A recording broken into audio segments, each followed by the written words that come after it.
to you all and welcome to IFFR 2024 press conference. Today marks a moment of anticipation as we finally unveil the entire program. In these complex times where uncertainty is all around us, the importance of storytelling becomes even more essential. Since our foundation as a festival in 1972, IFFR has run for over half a century, spanning decades of great social and political upheaval globally. As we prepare for our 53rd edition, we continue to reflect on our position as an organization and how we navigate what is a time of great conflict and highly charged discourse. IFFR exists to create a platform for artists and creators to come and share their infinitely varied perspectives, and as such, the festival continues to be committed to preserving a space which is open, provides room for a plurality of voices, as well one which is borderless, neutral, and prioritizes a diversity of viewpoints. This is the guiding principle of our festival and its approach, recognizing our position as a collective space for our global community and for filmmakers, staff, and audiences. I am excited to be able to reveal a number of titles which we'll be screening at our upcoming edition. The journey to curate this year's program was not small feat. It never really is. And this year, certainly it was no exception. We were struck by the abundance of exceptional films from all across the globe. Films that demanded ferocious discussions and decisions between members of our selection committees. It was a process both demanding and yet immensely rewarding. I am very proud of the breadth and diversity of the program, which is evident in every section, including in our thematic programs like Chile in the Heart, exploring Chilean filmmakers in exile, and the focus on Manetti brothers, acclaimed for their genre-defying creativity in cinema. IFFR will showcase 11 of their works, including the most recent Diabolic trilogy. As we navigate these chapters together, we invite you to immerse yourself in the Unfold Stories, a reflection of our commitment to offering a platform for varied narratives. Now, let's get started with the big screen competition.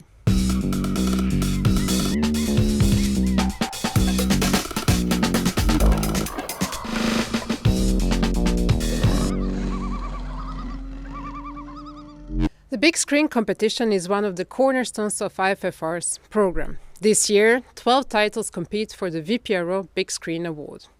A jury of audience members will choose the winner. The winning film receives a guaranteed theatrical release in the Netherlands and will be broadcast on Dutch TV by VPRO and NPO. This prize is a testament to IFFR's commitment to supporting filmmakers and their distributors. The €30,000 award is equally shared between the filmmaker and the distributor, who brings this outstanding film to the audience beyond the festival. This competition is a vibrant tapestry weaving together popular, classic, and art house cinema, offering a diverse cinematic experiences that bridges the gap between different genres. Each film presented here epitomizes the marriage of popular appeal and avant-garde innovation. It is an acknowledgement that cinema at its finest can seamlessly blend these contrasting elements. Let's have a closer look at each of 12 contenders in the Big Screen competition. We start with the Dominican and Spanish co-production, which is Leticia Tonos Paniagua's fifth feature, Aire, Just Breathe, which is a visually striking exploration of Caribbean cinema, departing from effects-laden spectacles to explore human existence. Set in a post-apocalyptic world, the film intricately weaves together themes of loneliness, the pitfalls of technology, and the precarious relationship between industrialized society and the natural world. Paniagua's intelligent film is a rare gem, offering a thought-provoking cinematic experience. Moving on to Children of War and Peace by Ville Suhonen, that examines Finland's interwar era, where a state-led initiative shaped children into obedient, self-sacrificing citizens ready for wartime. Utilizing diverse archival sources, the documentary unveils the comprehensive narrative of nationalist education, emphasizing military readiness. Despite exclusion from politics, children faced consequences, notably during the Continuation War, and were viewed as future cannon fodder. The film prompts reflection on the lasting impact of these experiences, emphasizing universal themes relevant to contemporary conflicts. From Finland, we travel to Italy in Daniele Lucchetti's gripping thriller Confidenza, in which Pietro, a celebrated teacher, grapples with a tormented love affair with his brilliant ex-student Teresa, resulting in a life-altering secret. The film contrasts Pietro's public acclaim with private fragility, exposing the corrosive effects of a hypocritical bourgeoisie. Elio Germano's intense portrayal of Pietro adds depth to this sharp analysis of human behavior. In Eternal, a Danish, Icelandic, and Norwegian co-production, Ulla Salim crafts a unique film where young climate scientist Elias opts for a perilous mission over love with aspiring singer Anita. A transformative vision during the mission compels him to obsessively seek his old life and lost love. Blending science fiction, relationship drama, and spirituality, the film features a Danish pop star in the leading role. Directed by a former Tiger competitor, it pays homage to its genre with surprising emotional depth. Now we move on to Brazil, in which, in his eighth feature, Portrait of a Certain Orient, director Marcelo Gomes explores the love story of Lebanese migrants in 1950s Brazil, blending Amazonian and Arab traditions. The film dwells into the enduring Lebanese immigration tradition, addressing contemporary challenges of inter-community marriages. With exquisite photography, Gomes authentically captures timeless issues of memory, passion, and prejudice, resonating with the powerful nature of its subject matter. From Brazil, we go to India, where in Seven Seas, Seven Hills by Ram, a mysterious woman narrates a captivating tale on a moving train, intertwining the destinies of a 30-year-old man and an 8,000-year-old immortal, sparked by a chance encounter with a rat. Niveen Pauli's portrayal adds depth to this cinematic meditation on Tamil philosophy, seamlessly blending melodrama, comedy, and spectacle. Now onwards to Kazakhstan in Steppenwolf, where Aldilkan Yerjano paints a dystopian world where a reformed ex-convict and a reserved woman form an uneasy alliance to rescue her kidnapped son. Yerjano's return to big screen transcends entertainment, exploring philosophical extremes through a platonic bond. Challenging cinematic conventions, the film provocatively explores the complexities of the human condition.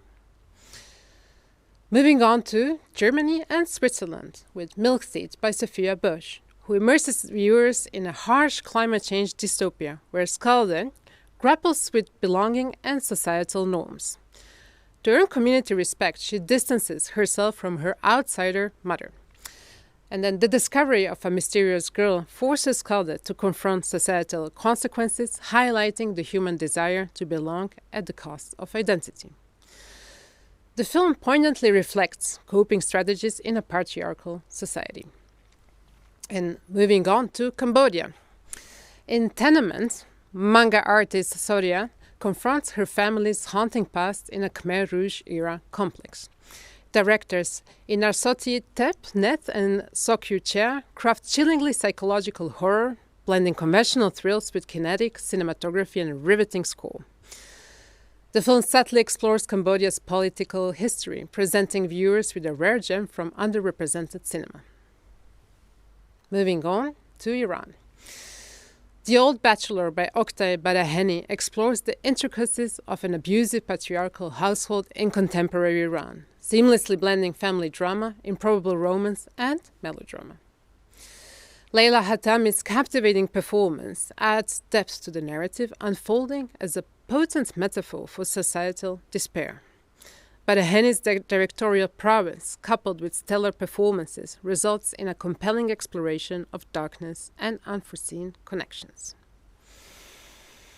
We are going onwards into Portugal with The Worst Man in London, where Rodrigo Areias immerses viewers in the Victorian era, portraying art merchant Charles Augustus Howell's entanglement with pre-Raphaelite artists.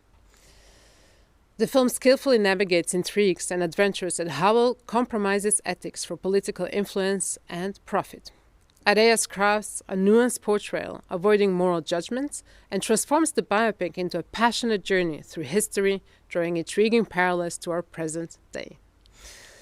And finally, from Indonesia, the UK, and In Italy, we have a neo-realist gem, Johanna, in which a nun faces an existential dilemma, intertwining a faith crisis with a gripping Bildungsroman. Laura Basucchi's compelling lead performance captures the nation's essence through a simple quest for a car. Director Robbie Ertanto skillfully balances visual splendor and occasional grandeur, creating a profound cinematic experience that concisely explores a nation at the crossroads. Moving on to the Tiger Short competition, this year comprising 21 films. The Tiger Short jury consists of Portuguese filmmaker Mónica Lima, New York-based writer and film programmer Yasmina Price, and Montreal-born, Amsterdam-based film distributor Jade Wiseman. They will award 3 Tiger Short Award winners, each worth €5,000.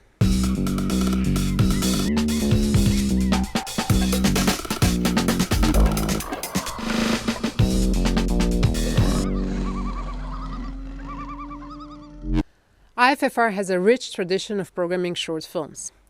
In this competition, we present the most exciting and refreshing film art of today. This year, the Tiger Shorts competition offers extremely diverse approaches to filmmaking, as well as broad-reaching investigations into ever-increasingly relevant topics of our age. From animation to AI, from Flickr film to found footage, the styles of filmmaking presenting in competition are among the most varied in our festival's history. We have several newcomers to our festival, including emerging talent Marie Magdalena Kochova with her climate change parable 3 megawatts, and Cameron Warden's Digital Devil Saga, an explosive escapade into the bowels of the internet search histories. We also continue to champion mid-length films such as Mox Macula's Petticoat Fire, a complex retelling of personal trauma woven with ecological distress, but also feats of brevity like Simon Reed's 5-minute film about unimaginable loss and AI in 6000 mensonges.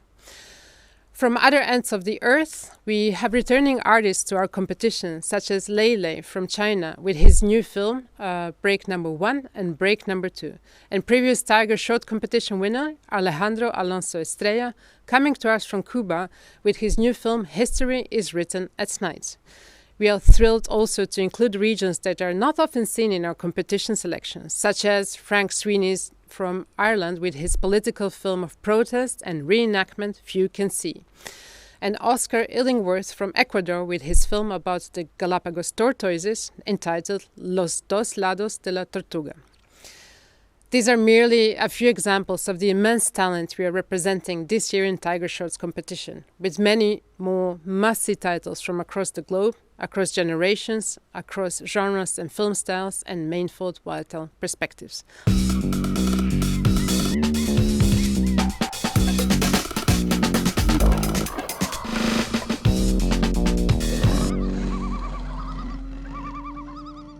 Out of 14 titles, the jury will choose the Tiger Award winner worth €40,000 and 2 special jury awards worth €10,000 each.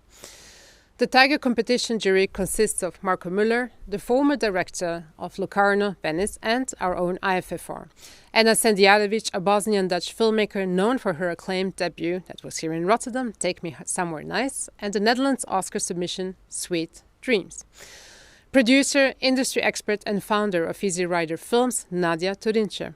Renowned Hong Kong filmmaker Herman Yao, whose latest work, The White Storm 3, Heaven on Hell, will be shown in Limelight, and LA Rebellion filmmaker Billy Woodbury, whose Mario will have its world premiere at IFFR as well. The Tiger competition is at the core of our festival, where the future of cinema unfolds, a dynamic space refusing to be confined to any single aesthetic.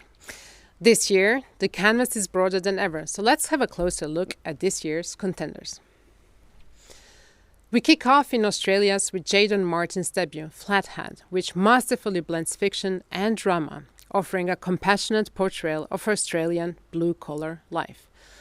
In the small city of Bundaberg, septuagenarian Cass Comerford's return becomes a poignant exploration of life's complexities. Shot in crisp monochrome, the film delves into addiction, race, fate, and human connections, providing a vital and moving depiction of an often overlooked community. Now onwards to Ukraine. In a conflicted Donbas village, Grey Beast by Dmytro Moiseyev follows Sergij and Pashka as they mediate between Russian and Ukrainian forces, offering a unique perspective on the human impact of war. Moiseyev's adaptation of Andrei Kurkov's novel diverges from typical war film tropes, unveiling the psychological toll, fragile relationships, and consequences of minor rivalries in a ravaged environment. And now from Ukraine, we move on to India in Midhun Murali's film Kisswagon, a thrillingly contemporary interpretation of an age-old fables. With gorgeously deconstructed worlds and densely layered storytelling, it unfolds as a sprightly paced, politically savvy thriller, weaving together various media to create a visually dazzling and intellectually engaged narrative. The next film coming to us is from Spain. Alberto Garcia's third feature, La Parra, invites viewers on an immersive journey through a distressed town. Characters of diverse generations grapple with daily life, forsaken by the state and facing uncertain futures. The main protagonist's surreal experience mirrors the city's plight, desolate yet resilient, seeking solutions in the face of adversity. Next up is an Iranian, German and Czech co-production. Farsad Hashemi's impressive directorial debut, Me, Mariam, the Children and 26 Others, blurs the line between reality and fiction and hallmark of Iranian cinema. The film explores the life of a young woman living alone in the transformative impact of allowing a film crew to shoot in her home. From Iran, we go to Finland with Moses, a distinctive and personal creation by the artist couple Jenny and Lauri Luta. The film interprets Sigmund Freud's final essay, Moses and Monotheism, centered on Freud's last years and his obsession with Moses as it unfolds through tableaux and dreams, offering a powerful exploration of Freud's attempt to reconcile with the central figure of Judaism and his final deed. Moving on to Brazil and Portugal. In Julia de Simone's film Praia Formosa, the ghosts of the past enter the realms of the present in Rio de Janeiro's Ports region. Employing a hybrid of documentary and fiction, the narrative grapples with the enduring legacy of colonialism and examines the pivotal role of women in Brazil's history. Now onwards to Japan. Toshihiko Tanaka's thrillingly accomplished debut, Rei, deftly employs silence as a unique form of expression. The film ambitiously unravels the complexities of human relationships, exploring the profound impact of solitude in our interconnected world. Next up is Switzerland. Yves Netzhammer's debut animated feature, Reise der Schatten, presents an enigmatic narrative with a captivatingly sleek and cold aesthetic. The film follows a nameless figure compelling its partner towards suicide, resulting in a surreal odyssey and eventual isolation on an uninhabited island.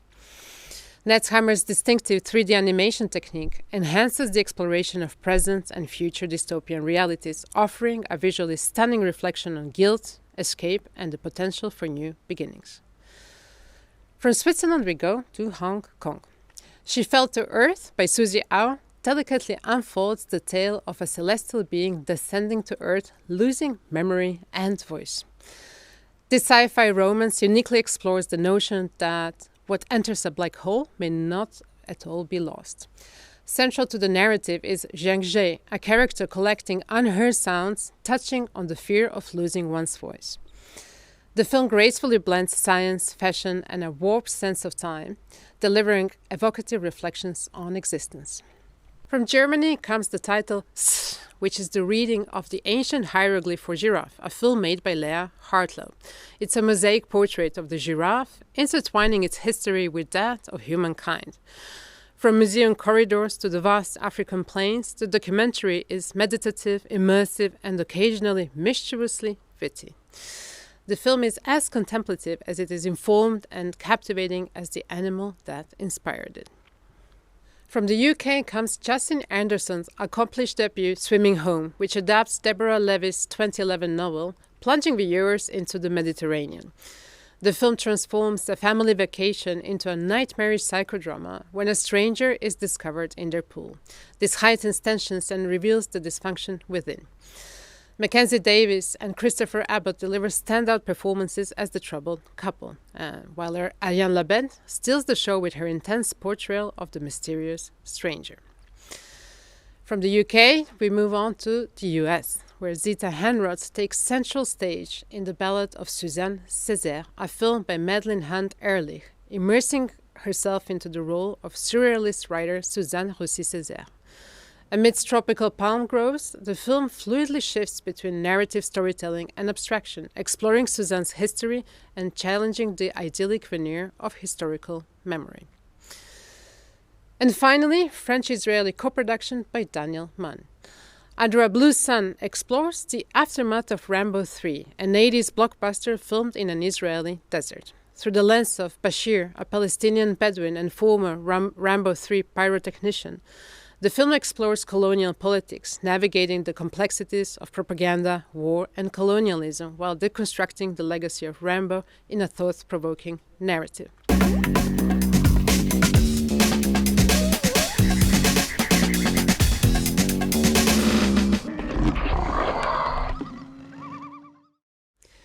As we navigate the vast landscape of this year's festival, it is crucial to recognize that our celebration extends far beyond the confines of traditional screening rooms. Two distinct programming strands that vividly exemplify this are our Talks program and the Art Directions section. With our Talks program, rather than offering prescriptive discussions, these talks aim to inspire, providing fresh perspectives and profound insights into the world of filmmaking.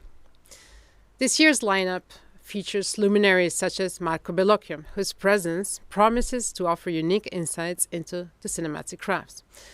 We are also privileged to welcome Rachel McLean, one of our artists in focus of this year, who will undoubtedly illuminate the intersection of art and cinema and will take us on a trip through the cute and sinister.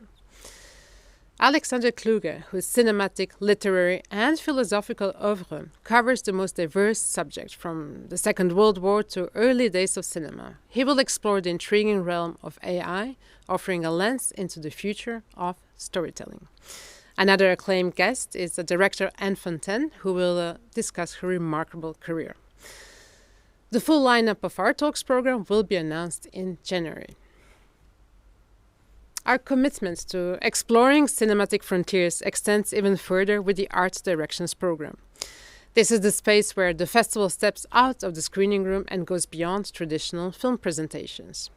At galleries and artistic spaces across Rotterdam, curious audiences encounter cinema in unexpected forms: immersive media, performances, live music, and visual art. Think, for instance, of the kinetic performance called The End by Lolo and Sosako et Brutus, which is connected to Sergio Caballero's Lolo and Sosako, The Western Archive, which will world premiere in Harbour. Renowned Dutch artist Spinvis will also make an appearance at IFFR, where he will live perform as part of 8 Miljard Ikken, an existential immersive reality exploration by Tibor de Jong. For the full lineup, check our website. We invite you to explore both programs, to engage, reflect, and be immersed in everything that cinema can be.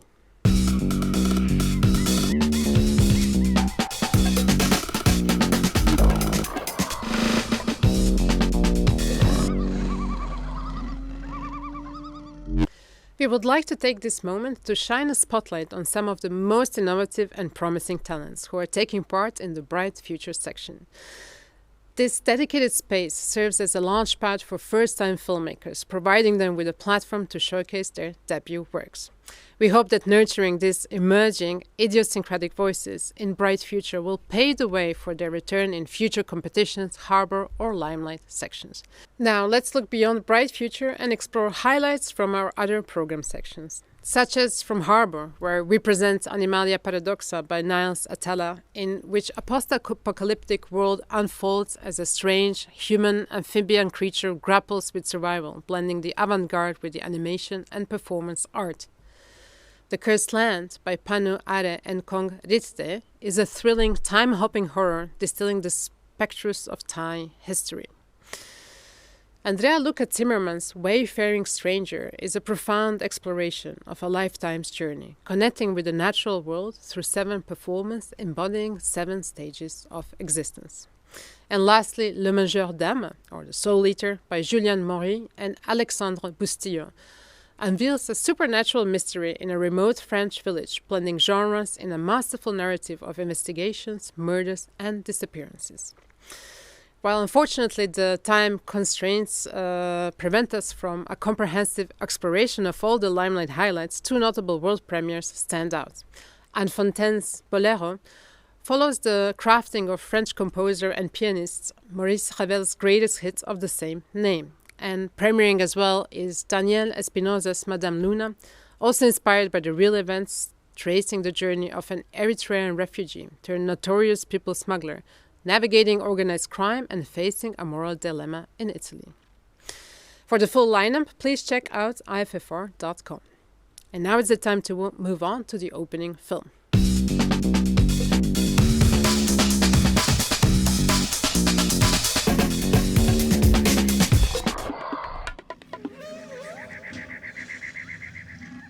Renowned filmmaker Jonathan Ogilvie, known for his thriller Lone Wolf, which screened in our big screen competition in 2021, returns to Rotterdam this time to open the festival with his latest film, Head South, a semi-autobiographical homage to the post-punk subculture that's infused with a sun-dappled visual style and razor-sharp insights.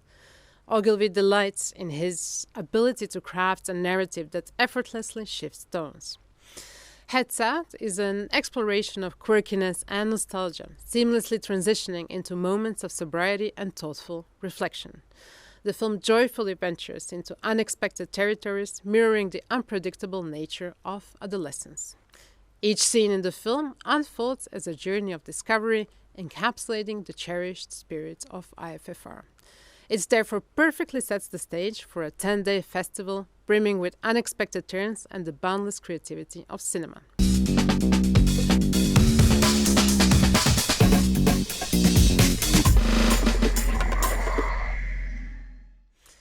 This year's closing film invites you into the quaint Malaysian village of Kampong Bras Basar, a realm governed by unwavering religious authority of Tok Hassan.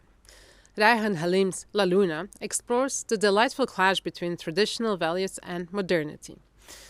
Under Tok Hassan's watchful eye, the village encounters a unique challenge when Annie, a modern entrepreneur, introduces an upscale lingerie store. The film, laced with humor, navigates the intricate dance between religious orthodoxy and liberal values. Hani's lingerie store emerges as a symbol of liberation, providing a safe haven for the village's women. La Luna charmed us with its finesse in employing screen comedy conventions, presenting a narrative that is both pleasing and provocative. With broad appeal and a critical edge, the film stands as a testament to the festival's unwavering commitment to diverse storytelling. It is noteworthy that the project has received support through the Wouter Barendrecht Award, which is also presented at IFFR. This award pays homage to the late IFFR programmer and former head of Cinemart, Wouter Barendrecht. And on that note, we have reached the end of today's press conference. Dear members of the press, thank you for tuning in today. The complete festival program is now live on our website. If you have any questions about the program or would like to set up an interview, please get in touch with our press team who are happy to help out. Their contact details are visible here below on the screen, so please do not hesitate to reach out. Thank you for watching and see you in Rotterdam.